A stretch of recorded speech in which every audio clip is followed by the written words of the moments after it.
ঐশী আক্তার। আমি পূর্বে কোনো রাজনীতির সাথে জড়িত ছিলাম না।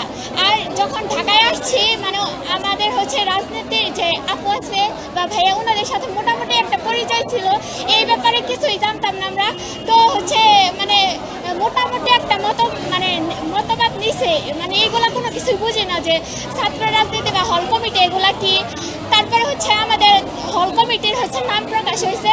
তারপরে আমাদের হলে হচ্ছে মানে সবার মতামত নেওয়ার জন্য একটা মিটিং দেওয়া হয়েছিল।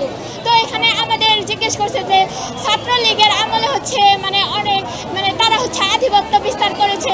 তো মানে যদি আবার নতুন করে যদি ছাত্র রাজনীতি প্রবেশ করে তাহলে তো আধিপত্য বিস্তার করতে পারে। তোমরা কি চাও যে রাজনীতি হোক?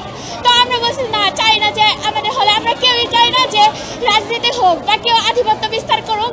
আমরা স্বেচ্ছায় পদত্যাগ করেছি, মানে যে পদটা দেওয়া হয়েছে আমাকে আমি পদত্যাগ করেছি এ পর্যন্ত।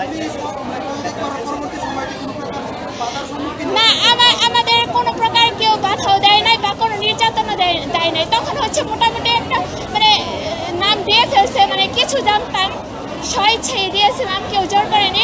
আর হচ্ছে আমাদের এখন যে পদত্যাগ করেছি এর ব্যাপারেও আমাদের কেউ জোর করেনি, আমরা স্বেচ্ছায় পদত্যাগ করেছি।